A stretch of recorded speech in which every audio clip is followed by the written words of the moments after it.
Welcome to episode 10 of the Growthinity Exchange live stream interview series, where purpose meets perspective and where we empower purpose-driven leaders to rise, lead, and transform. I'm Vanessa Arbas, and I'm thrilled to welcome our growing global community joining us from the Philippines, Dubai, the UK, South Africa, India, the US, and beyond. Let us know where you're tuning in from by dropping your location in the comments. We love celebrating the reach of this community.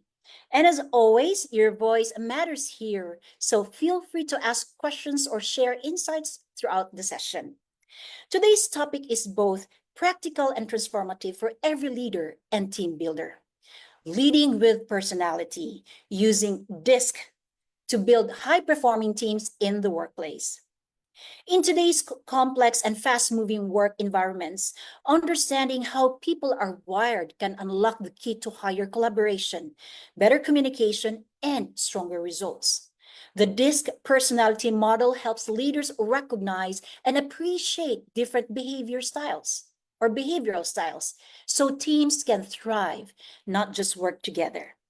In this episode, we'll uncover how to use DISC as a leadership tool to strengthen trust and teamwork, navigate personality dynamics with wisdom, assign roles based on strengths, and ultimately build high-performing teams that are both productive and people-centered.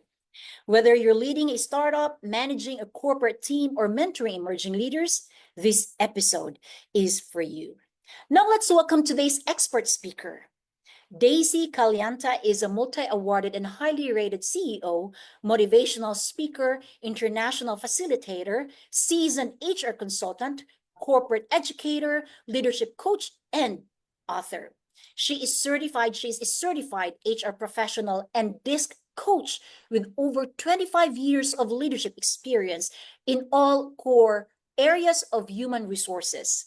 Her deep knowledge and passion for people are shaped by her professional work with global companies such as White and Case, Automatic Data Processing or ADP, Xerox, and Citel or Citel. Once again, ladies and gentlemen, please help me welcome our guest speaker this afternoon, Ma'am Daisy Calienta. Good afternoon, ma'am. Good afternoon, everyone. Nice to be here, Danessa. Thank you for having me. How are you feeling this afternoon? I'm actually good. I just finished facilitating a DISC workshop and now moving on to another one. Podcast. That's great. So we've heard of this or DISC. So could you please help us understand, or can you briefly explain what the DISC personality model is and how it works? Actually, DISC, for some who may not know, it's a behavioral assessment tool. So basically what it does is help a person know who they are and also know how to profile others in terms of their observable behavior tendencies, and from there, effectively communicate and respond to people. So basically, it's just really knowing who you are as a person and how it will bring about your best in terms of leading others. That's great. So what are the four main DISC personality types and what strengths do each of them bring to a team? Actually, the DISC is categorized into four primary styles. It's DISC, how it's spelled. D stands for dominance, I stands for influence, S stands for steadiness, and C stands for conscientiousness. A lot of people actually misinterpret the fact that they think they're just one D, one I, one S, one C. The truth of the matter is the DISC model represents all four of those DISC within us. It's just a matter of knowing which ones are more dominant than the other. It's not a label of your measurement of intelligence. It's not a measurement of your, your experience and educational experience. It is basically on your behavioral tendencies only. Oh, that's great. Thank you for enlightening us. At least we can, at least differentiate this from other personality assessments, because I've heard other models as well. Yep. Now, how can understanding this contribute to team synergy and overall performance? Well, a lot of the conflict arise when people tend to actually judge others because they're different.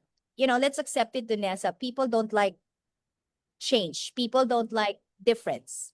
Have you ever experienced sometimes meeting a person for the first time, but somehow gelling immediately because your personality kind of matches with that other person? Whereas Yes. there will be instances where you haven't known anything about the person, but just the sight of that person recoils or repels you somewhat.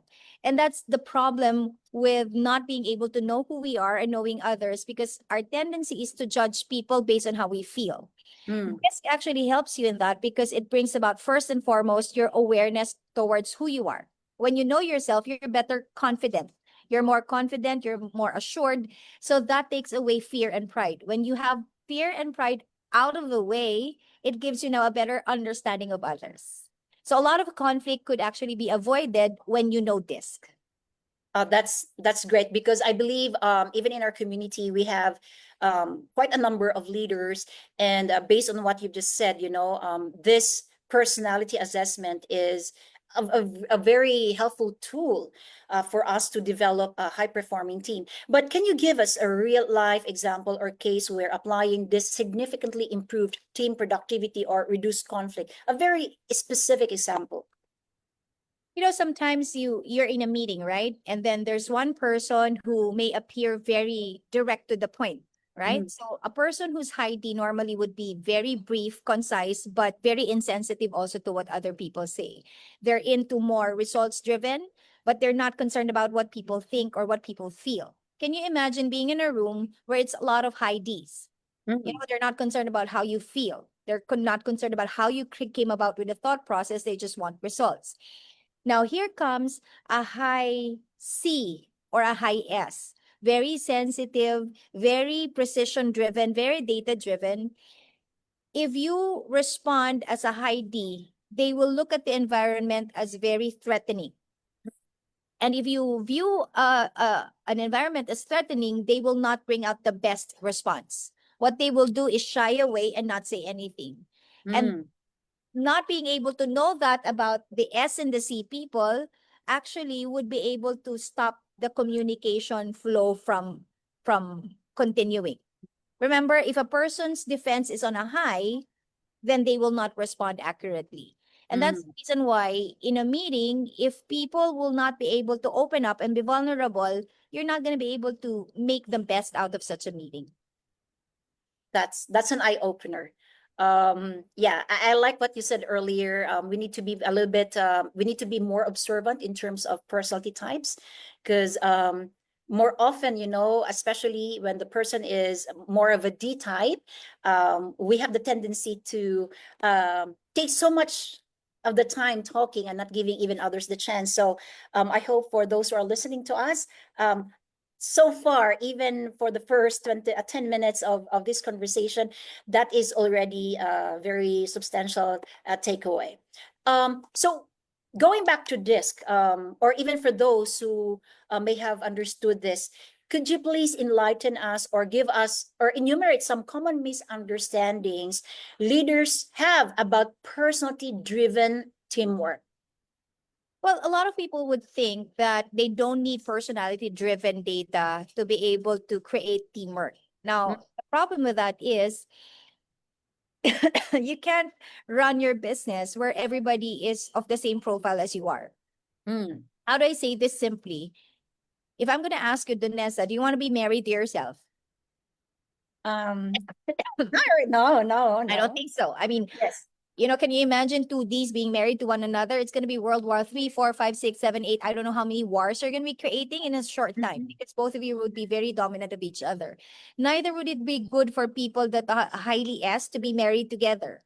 They're hardly going to talk. So there's going to be no conversation at all. Actually, it's our diversity, it's our uniqueness of being different that makes a team very good. The Mm. problem with that is if you don't effectively maximize that, people will actually be defensive in everything. So when you're looking at people and judging them from a perspective of they're different, you won't be able to work properly. But if you change your perspective into thinking that they are different, and even if we are different, each of us have our strengths and we Yes. complement each other, then you bring out the best in people. I think it's a matter of perspective and right perspective in terms of how teamwork should work. Mm. All right. So I believe that's very helpful. We are different, but we can complement. But can you give us, or can you show us, or describe how leaders can use this to assign roles or delegate tasks or even manage projects more effectively. For example, if you're a D type, what roles fit for you, or what role fits, fit for you, or something like that. Or if you're an I, an S, or a C. A lot of people have this misconception that just because leaders are normally dominant and strong, that it's only D people that can lead. It's wrong. Actually, it doesn't matter what personality you're in. If you know who you are, whether you're a D, an I, an S, and C, you can lead people just being who you are. A lot of people also have this misconception trying to become one that they are not. So meaning, since a lot of the people that we see are normally charming, strong decision makers, problem solvers, that a lot of people force themselves to be just like that. But what if you're not? If you're naturally created not to be that way, doing so is actually taking extra effort. It's going to be highly stressful for you. So the key here is not to be emulating somebody you're not. The key here is to being aware who you are. If you know who you are, build on your strength and lead from there. You know, leadership is not based on qualities. Leadership is based on what you know best about yourself and leading the way that you deem best. You don't have to reinvent or be somebody you're not. Now, how does it come across in terms of leading people the best way? For example, D stands for your problem solving skills. Just because it's dominant doesn't mean you have to be overbearing. It means everybody has D. D means the way you solve problem. Are you Okay. people oriented or are you task oriented? If you're a high D, you just want tasks to be done. Can you imagine if all the people are Ds? They would do things at the timetable that you've set, but it doesn't guarantee it's going to be good and accurate because you need people that are C's to do that. Why? C's are the ones who do things the right way. They're the ones that are meticulous. They're the ones who are, you know, attentive to detail. Can you imagine if you don't have C's in the team? Yes. It's gonna be chaos. You could have done things on time, but not necessarily do it right. You need C's to complement the D's. I's are the ones that are marketers. They're talkative. But what is their strength? They're the ones that you need to influence others. They're your marketers. You're your salespeople. Without them, even if you have the greatest idea of all, nobody would have known. If you want something to be spread across everywhere, find your eyes because the eyes will be the one talking all the time about it. Now, the S is also good because your S is your balancers. They're the ones where everybody's panicking, but they're the ones saying, it's okay, calm down. See, I mean, all of them, all of us, DISC, when we realize our strength, you put them all together, makes a masterpiece. All right. Now, what you are highlighting, or you have just highlighted a person's strength, right? I mean, a dominant personality could be DISC. But can you enlighten us? Because you mentioned earlier, we are not purely D. We could be a combination of like a dominant to a D and probably a C. Yeah. So could you enlighten us how it looks like when a person has both a D and an SC probably, and how they operate? Actually, How will we know that we have this, like we have both, or we have three, or dominant in both or three? Can you please enlighten us? Actually, all of us have DISC. As I said, D stands for the way we solve problems. I stands with the way we interact with others. S is the way we pace our work. Are you fast working or slow working? And C is the quality of work what we do. So needless to say, if you're needing to solve problem, what do you think will come out from you? Your D, right? What will come out from you if you need to socialize? Your I. So we're all blended people of these natural styles. I think what we're just measuring here is what should be our more dominant traits. Yes, exactly. DISC. So meaning, if let's say for example, I'm a highly D, I don't mind making decisions very quick because in terms of problem solving, I am quick with that. But in terms of meticulous details, I could be low in C. So meaning I can be a blend, but at the same time, I, you know, I am a blend of all these personalities, but I choose which ones come out first. There's a difference between response and reaction. Reaction is what you do without thinking. So meaning that's where your default is. High tendencies of your DISC comes out without thinking. You don't have to think about it. But your blended one, which is more responsive, is when you are intentionally thinking of how to be your DISC. See, I hope it's not confusing, right? I mean, when you don't think and you're highly dominant, you don't care if you hurt others. You're just being that's reaction. But response is if you know who you are and you know these are your tendencies, you responded properly. You know that you have a tendency to hurt somebody, therefore you're gonna be more sensitive. See? That's the difference because we are all a blended style. But not knowing is what hurts others. Okay, so I understand this is how this can help us, right? Yes. All right. So when we understand, we know what's dominant, what personality type is. We have a blend of the four, but for sure there is one that is dominant given this particular situation. Now, how can our knowledge or awareness of DISC help leaders or as a leader navigate challenges such as miscommunication or personality clash? Let's say you have a team of, let's say, 8 people. And now there are clashes and misunderstanding, miscommunication. As a leader who is highly aware of this, how can you use it to navigate such a challenge?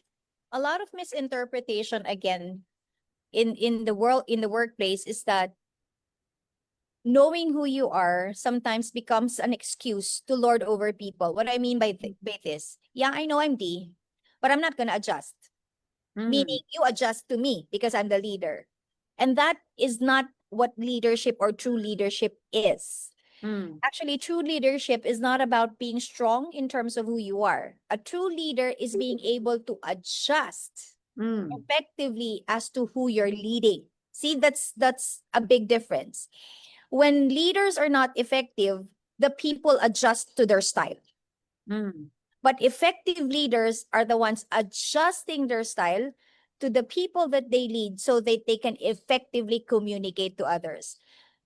Because not just because people are following you doesn't mean you're leading you properly, you know? Just follow you maybe out of fear, maybe out of the position, but they're not actually good leaders at that. The moment you lose authority, the moment you lose connection with them because they're no longer your employee, they won't respect you anymore.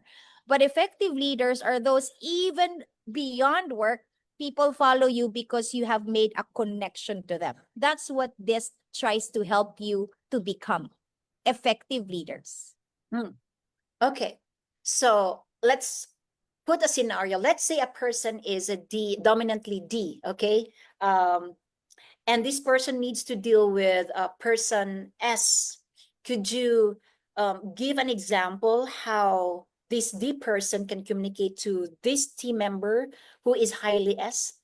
Okay, for example, a D person is a person who is direct to the point, concise, and very, very crisp in terms of the way he makes instructions.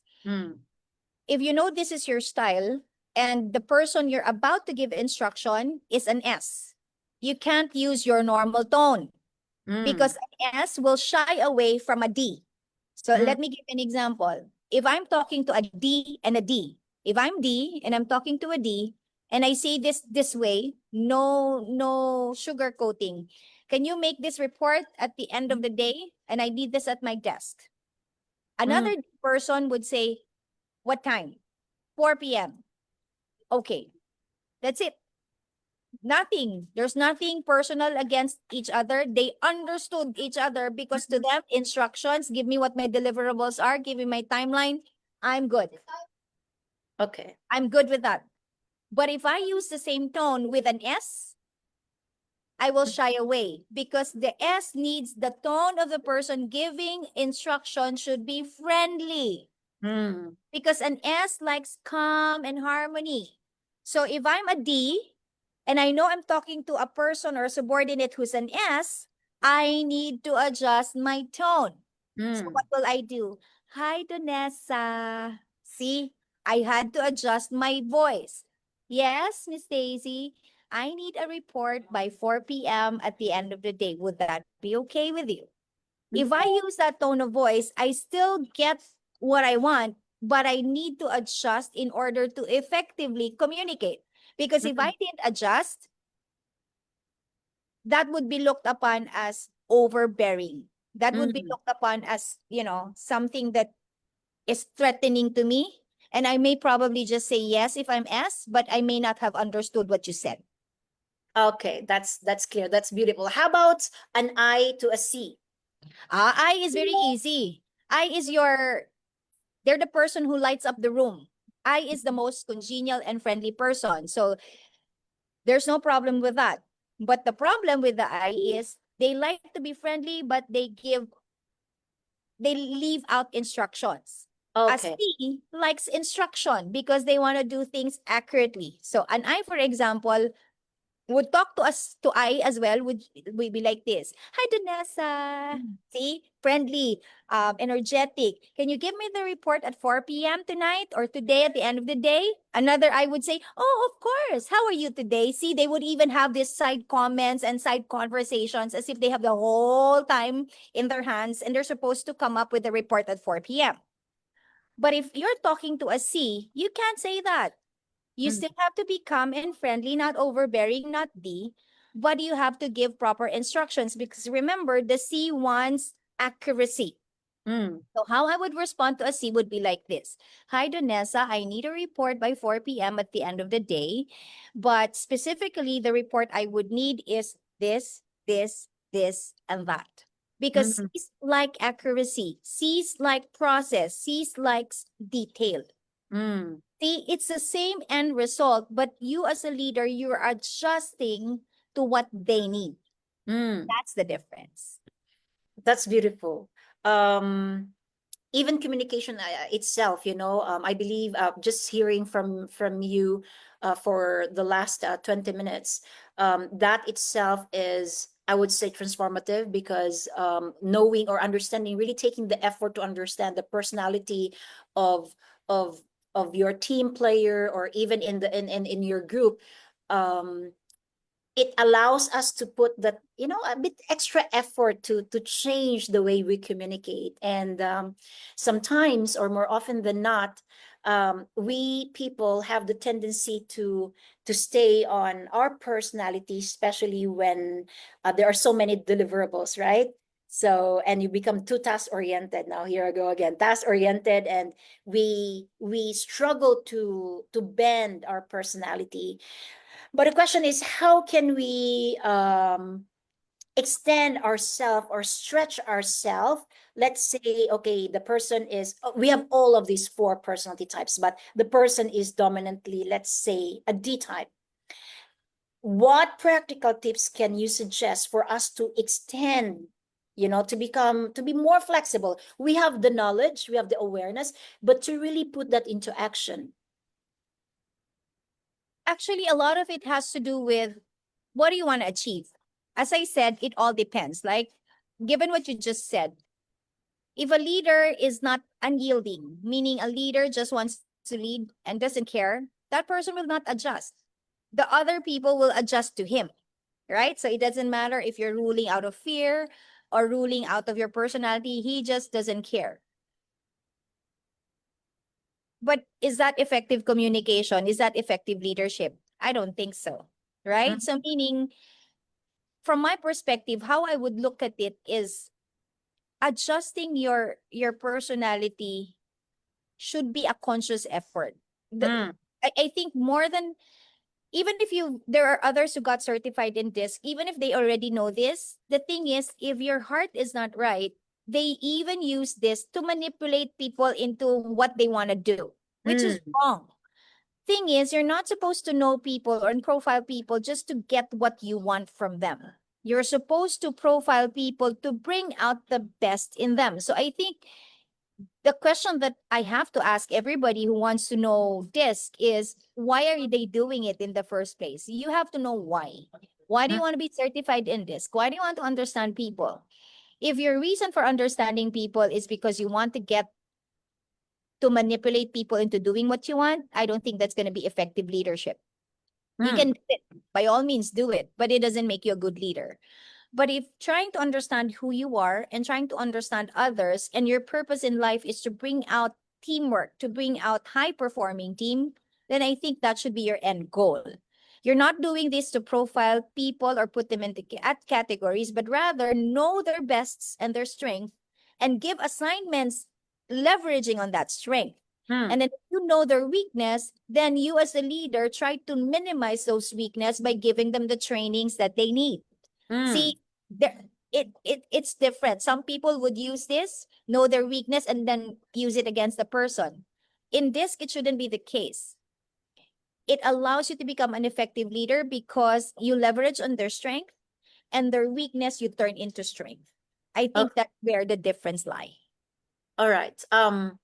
Yeah, we got that. But I'd like to highlight on what you said earlier. There is a conscious effort. Now, this is a personal question. I understand that you are DISC certified, and then you've been training leaders even in the executive level about this. But before, can you say you have reached the level where there is, I would say, unconscious competence, meaning you're already competent, your skill, your DISC, you to observe people, your ability to observe different personalities have reached a level where it becomes unconscious, meaning you don't take too much effort already because you have become skilled.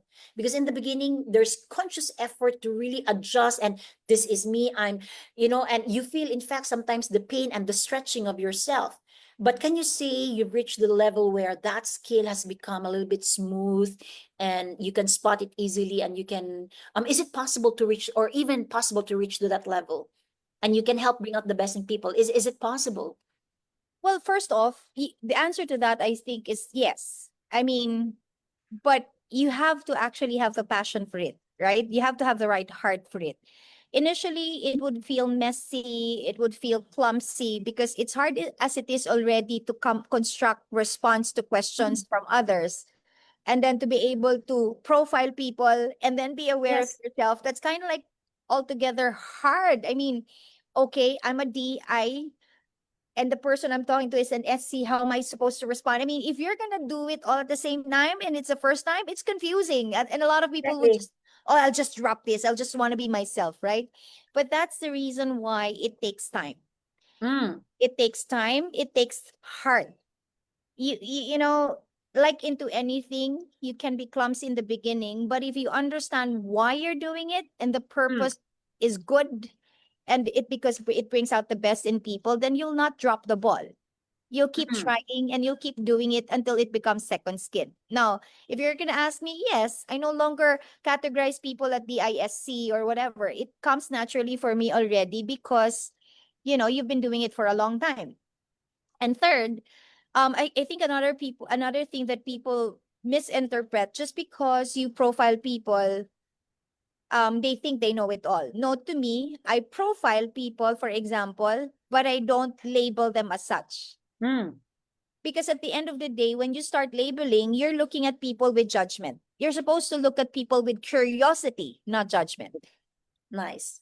Because it's just tendencies. I think this person may be a D, but the more I probe, the more I become curious and genuinely curious about the person, the more I want to know that person. So it's no longer about profiling, it's genuinely building relationship with a person. And I think that makes a whole lot of difference. I'd like to highlight on that because that's very powerful. It's not about profiling people anymore, but being genuinely curious, and you really have the heart to understand the person so you can bring out the best in person. That's the second takeaway for so far for this conversation, and that's very powerful for those who are watching us right now, and for those who will be watching this recording. Feel free to drop your comments. We'll answer it later, and of course, our recording will be posted on our YouTube channel. We can share with you the link, and keep on following us because we'd love to help our community learn more from our experts. And this is very beautiful because last week we talked about change management, organizational development, and now it's about this. It's about the individual understanding the individual, because once we understand the people that we are working with, then it will be a lot easier to understand the organization, rather than focusing more on the entire structure, the policies. And when you don't understand our people who are, who are in that organization, then there is an imbalance of management and leadership there. So now in this era, especially after the pandemic, Ma'am Daisy, having a hybrid system of running organization has been very common. Now, how can this help maintain strong communication and connection? Especially in my case, I communicate with people from different countries, and more often my meetings are virtual. So how can we even identify that, okay, it's like this, we don't have much time to even interact, and you know how different it is when you can really see the person in person and feel the energy. So what other ways that we can use to apply this? Actually true. On a first perspective, you would think that face to face would have been easier in terms of dealing and interacting with people, because you get to see a person's gesture, you get to see a person's facial expression.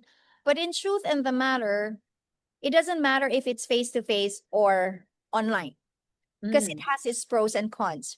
Let me say it this way. If you're in face to face, it's actually a good thing and a bad thing.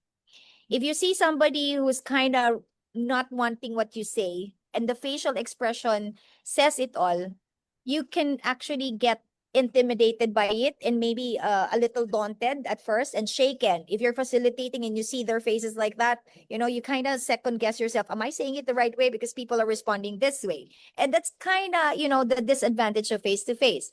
Versus online, that's the beauty of not knowing, not seeing. What you don't know won't hurt you. So therefore, you can actually just respond that way. But the problem with online, if you're not self-driven and you're not self-conscious and aware, you're Mm. just gonna probably allow your style, your dominant tendencies to just kick in. So what do I mean by that? If you're highly I, you wouldn't care if you answered the question, one question, and then ended up answering it 10 minutes.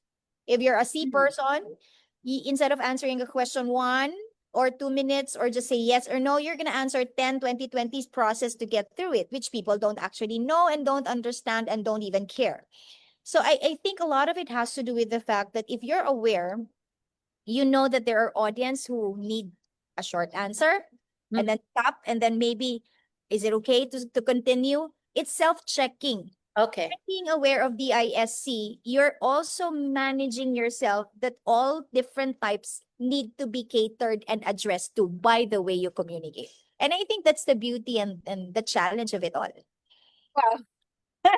I really want to, I'm really overwhelmed when you said, when practicing or applying this to other people also, especially when speaking or dealing, is not just a one-way thing. Applying this is not just a one-way thing, um while applying it to understand people, you are also understanding yourself. I think that's the third takeaway.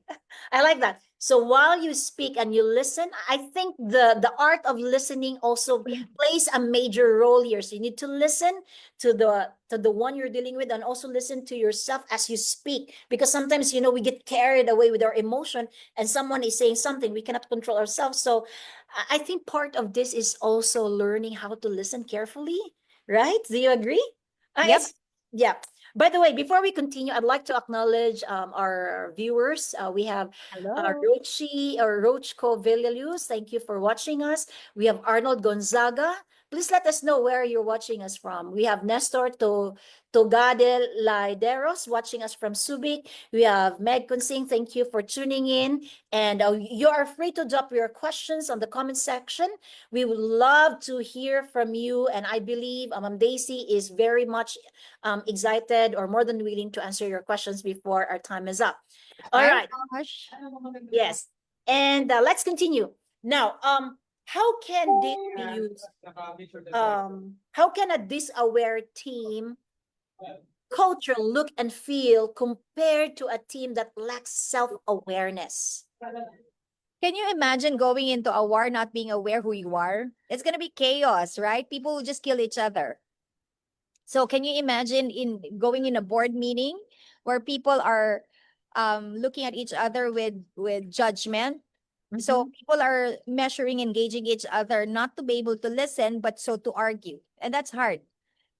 That's the kind of environment you'll get when you are leading a team that is not disc aware, right? Mm. Meaning what they do is just to pound and lord over people. This is who I am. I'm not going to change, therefore I don't care. But can you imagine if you're grooming a high performing team where Mm. individual personalities are respected? Mm. Meaning, if you're very self-aware that you're leading a team with DISCs, then you're going to be giving assignments that fits their personality too. I mean, why would I give a D person a task that a C person would be best at, right? So Yes. meaning, Yes. if you're able to know your team and your team also understands who they are individually, they would also be able to navigate in such a way that they will work as a team, leveraging on their strength and weakness. And if you're going to be allowing such a high trust environment where people are allowed to make mistakes and show Mm. their weakness, that gives another person a chance to leverage on their strength to complement such a weakness. See, if you're not going to put a high trust team, it's going to be competing with one another, not complementing each other. That's beautiful. I think you already answered my next question because I have a follow-up question for that. How do we encourage team members to see personality differences as a strength rather than a barrier? But could you, instead of um, describing or explaining it, could you give us a very specific example where probably you've encountered in your corporate, uh, I would say, work where you actually communicated or yes, confronted a person who has probably withdrawn or reacted negatively because of the other person's personality. How do you deal with that? I understand that we communicate based on the person's style, but how do you really encourage the person when the person is almost on the verge of giving up, or the person already withdrew, the person hardly talks to you? As a leader, what's I understand there's humility, you need to approach even if you're in that position, but what other tips can you give just to, make get the person back on track? And but before you answer that, I'd like to acknowledge Mary June Quero from Dumaguete watching us. Hello, Mary June. Thank you for tuning in. Yes. Hi, MJ. Well, how do I say this in layman? Conflict by itself, there's nothing wrong with it, right? Mm. Conflict simply means there's disagreement. People, two or three people may not be agreeing in the same context or perspective. But why is it that people are so afraid of conflict? Mhm. Because it's if people look at it at as a time of war or a time where you're gonna be fighting amongst each other, that's when conflict becomes wrong. But in essence, conflict is not wrong. I mean, if there's somebody who's disagreeing with your idea and you're open to it and you're not looking at it in a negative light, it actually brings about a better or new idea, Mm. right? Because you don't know it all. But if you're open into listening to others that they may have better ideas than yours, you can join, maybe improve your idea, or better entirely come up with a new one. See, that's what I'm trying to say as an example. As a leader, there are those who divide and conquer. What do? They Mm. actually separate, their team members, and instead of actually allowing them to work together, they try to make them compete with one another. I know you're better than this person. If you do this, I'll promote you. What are you Ah. actually trying to bring about in the team? Not teamwork. You're actually bringing about to them competition and pulling each other down. Mhm. Instead of them sharing or leveraging on their best practices, what they will do is to isolate themselves and compete with one another. Some leaders like that because to them, they like making people fight each other. To them, that would be a good thing. But I don't think that's an effective style of leading. The difference is if you lead a team where there is high trust, meaning Mm. I know this is your strength. That's why I'm pairing you with this person because this person's weakness is your strength. Nice. Meaning you are so open and vulnerable, knowing each other's strength, yet trusting each other that together you're gonna make it better. I Mm, think that's better when beautiful. people are vulnerable and honest and open about their strength and weakness. That way people don't have to hide. People will actually be open to ask help when needed. And I think that's a better way of doing it. I'd Mm. rather ask help when I need it rather than pretend to know when I don't know, because that makes me ignorant all the more. I agree. I agree. And going back to conflict, based on what you just said, we can say, we can deduce that conflict is an opportunity for growth because, yes, people, a lot of people may be afraid of conflict. They're avoiding it. But actually, if we can handle conflict properly, we call it the conflict, yeah, management, then it's an opportunity for us to grow. And that's inevitable. Yep. So, yep. Now, you also, I believe, you have experience with being an HR consultant. But for those, if we have any viewers right now who is an HR professional, but has never used this, but is curious about starting it, what's your advice? Well, first of all, you can't force people into doing things without understanding. So I think the first step that they have to do, because there are those people who would do YouTube, who would Google it and then read a little so and then they're already certified to think or already experts at that, which I doubt. You may read about it, you may research about it, but unless you're actually doing it and you're actually practicing it, you wouldn't know what is it really about, right? So I think the first step is, rather than just researching about it, I would suggest they contact people like us, DISC certified people, and allow them to go through a paid assessment, because there's free assessment, but it's just gonna give you what? A very, Mm, very, I think, mababaw ba yun? I mean, it's not gonna be such a deep, comprehensive report about yourself. It's gonna be very superficial report only. But if mm, you want to know yourself and know how the disc works, I suggest you contact people like us and we will allow you to take that exam. Exam is just how much? I think, if I'm not mistaken, probably what? Not even $10, I think. It's mm, just very, very $10 or $15, I think. But that's a good investment. To me, what is that compared to the knowledge and the wealth of knowledge you would be able to experience from there? mm, Once you take the exam and once you take the assessment and you know for yourself that it led you to understanding yourself better, can you imagine your next investment would be, how do you become certified to be able to do that? mm. Because I think that's better. And if you're an HR practitioner, rather than just work on hunches or tendencies, which by the way could be very, very wrong because you're misjudging people at the first glance, why don't you take it and be certified at that? That's great. Um, that's a challenge, and that's also an invitation for those who would like to know more about this, and not just know but even practice it. If there's one leadership takeaway from today's conversation from your side, what would it be? That diversity is not a threat. It is actually an invitation to improve. A lot of people aim for perfection, which I don't think can ever be done. The journey in life is not perfection. It's about progress. Mhm. I mean, if you're aiming for perfection, it's going to be stressful for you because you're never going to be perfect. But if you're aiming for progress, that means every day is not a failure.